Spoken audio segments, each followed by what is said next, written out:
그러니까 이렇게 되는 경우는 두 가지예요. 하나는 사업자 등록번호를 착오로 기재를 잘못해서 알려줬거나 아니면 사기거나, 그쵸?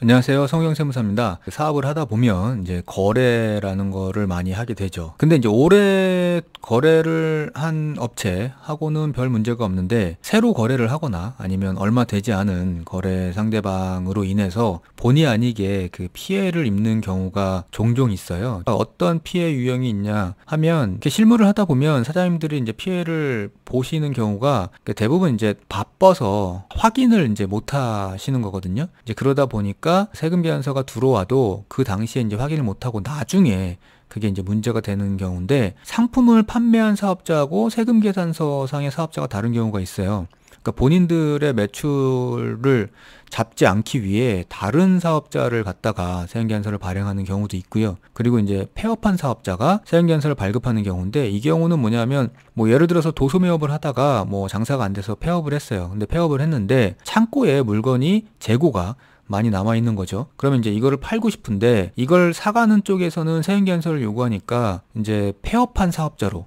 이미 폐업한 사업자의 사업자 등록번호로 세금계산서를 발급을 하는 경우죠. 이제 이렇게 되면 그 세금계산서를 받은 그 사업자는 사실과 다른 세금계산서가 돼버리니까 문제가 되는 거고요. 그 다음에는 이제 면세, 간이과세, 이렇게 세금계산서를 발급할 수 없는 사업자가 발급한 경우, 이때도 세금계산서를 발급하면 안 되니까 이것도 뭐 잘못된 세금계산서가 되겠죠. 그래서 이제 간혹은 거래를 하면서 그 거래 상대방에 대한 확인 아닌 확인이 좀 필요할 때도 있죠. 사업자 상태를 조회하는 이유는 거래 상대방이 정상 사업자인지 뭐 이것도 조회하는 이유 중에 하나고요. 그리고 이제 무엇보다도 거래처가 발급한 세금계산서가 유효한 것인지, 그러니까 이것도 되게 중요하거든요. 그래서 이제 거래 상대방이 정상 사업자가 아니다 그러면 매출거래처 같은 경우에는 매출 대금 회수가 불가능한 경우도 생길 거고요. 매입 같은 경우에는 물품이나 이런 것들을 샀는데 그 제품이 반품이나 환불이 불가하거나 AS가 불가하거나 뭐 이런 문제들이 생기죠.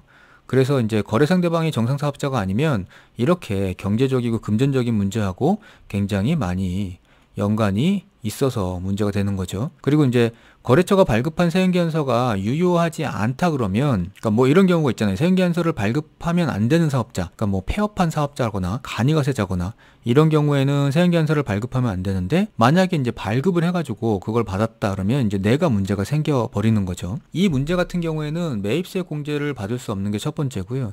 그리고 이제 두 번째는 이거에 대해서 부가가치세 신고를 했을 때 가산세 같은 문제들이 생기죠. 그러니까 신고를 잘못한 거기 때문에 불성실 신고가 돼버리고, 그 다음에 이제 적게 납부를 한 게 되겠죠. 매입세액을 공제받지 말아야 되는 거를 더 공제받았으니까. 그러면 이제 납부 불성실에, 그리고 이제 세금계산서가 잘못됐으니까 관련 가산세도 붙겠죠. 그러니까 이런 문제들도 있고요. 세 번째는 이게 그 세금계산서를 잘못 발행했을 때 뭐 실수로 잘못 발행했으면 괜찮은데 이게 의도적이다 그러면 세금계산서 발행한 업체 쪽의 세무조사가 나한테까지도 튈 수 있기 때문에 이제 그런 문제도 있고요. 그래서 어떻게 보면 요 세금계산서 문제 때문에 이 사업자 상태를 조회하는 이유가 가장 크긴 해요. 자, 그래서 이제 사업자 등록번호로 사업자 상태는 어떻게 조회하냐? 홈택스에 들어가셔가지고요. 이거는 로그인 안 해도 됩니다. 조회 발급 탭에서 밑에 보시면 사업자 등록번호로 조회 가 있거든요. 여기 사업자 상태. 그래서 이제 사업자 등록 상태 조회로 들어오시면 이렇게 생겼고요. 여기에 이제 사업자 등록번호에 기입을 하시고 조회하기를 누르시면 요 밑에 이렇게 뜨는 거예요. 그래서 뭐라고 뜨냐면, 일단 첫 번째 국세청에 등록되지 않은 사업자 등록번호입니다. 이렇게 뜨는데 이 경우에는 사업자 등록이 안 돼 있다는 거겠죠. 그러니까 이렇게 되는 경우는 두 가지예요. 하나는 사업자 등록번호를 착오로 기재를 잘못해서 알려줬거나 아니면 사기거나, 그쵸? 그러니까 사업자가 아닌데도 본인이 사업자인 양 세금계산서를 발행했다는 거니까 그거는 이제 문제가 되겠죠. 자, 두 번째는 이런 경우죠. 폐업한 사업자. 그러니까 폐업한 사업자의 경우에는 이렇게 뜨는데, 확대해 보면 잘 안 보이실 것 같아서 이렇게 떠요. 폐업자. 폐업일자는 뭐 21년 9월 30일입니다. 이렇게 뜨는데, 이 경우에도 세금계산서를 받았다 이러면 이것도 빨리 고치셔야 되겠죠. 취소하고. 폐업자가 발행한 세금계산서는 세금계산서의 역할을 못하기 때문에 잘못된 겁니다. 그 다음에 이제 세 번째, 부가가치세 일반과세자입니다. 정상사업자죠. 이렇게 가장 많은 케이스고, 이제 계속 사업자이니까 이 경우에는 문제가 없는 경우고요. 그리고 세금계산서를 받았다면 뭐 정당하게 받은 거니까 문제가 없다. 경우죠. 자, 세 번째는 부가치세 면세사업자입니다 라고 뜨는 건데, 이 경우에는 이제 면세사업자죠. 면세사업자이다 보니까 사업자가 등록돼 있고 정상적인 사업자는 맞는데, 만약에 이 사업자로부터 세금 계산서를 받았다면 그때 이제 문제가 되겠죠. 그래서 이제 면세사업자 같은 경우에는 이렇게 세금 계산서를 받으시면 안 되고요. 세금 계산서가 아니라 계산서를 발급받으셔야 됩니다.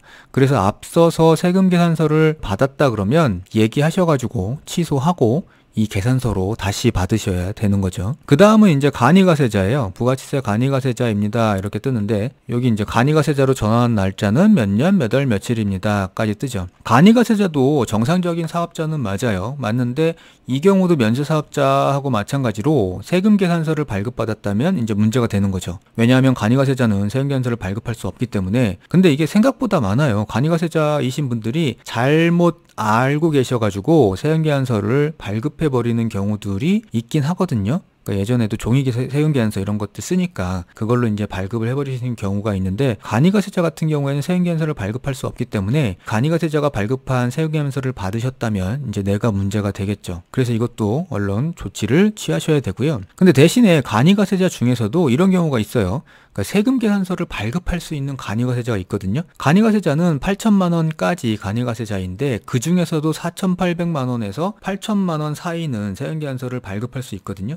그래서 이제 세금 계산서를 발급할 수 있는 간이가세자가 발급한 세금 계산서는 문제가 없는 거죠. 아까 보셨던 부가치세 일반과세자인 사업자가 발행한 세금 계산서나 똑같이 정상적인 세금 계산서니까 이건 그대로 그냥 받으시고 신고하시면 됩니다. 자, 이렇게 해가지고 사업자 등록번호로 사업자 상태 조회하는 방법에 대해서 알아봤는데요. 사업을 하시다 보면 그 거래처로부터 세금 계산서 이런 거를 받았을 때 한 번쯤은 조회를 해 보시는 게 앞서서 말씀드렸던 피해를 예방할 수 있는 최소한의 방법인 것 같아요. 뭐 이걸로만 거래처와의 생기는 문제를 다 막을 수는 없겠지만 그래도 쉽게 할 수 있는 방법이니까 한 번쯤은 조회해 보시기를 바랍니다. 자, 오늘 시간 마치겠습니다. 감사합니다.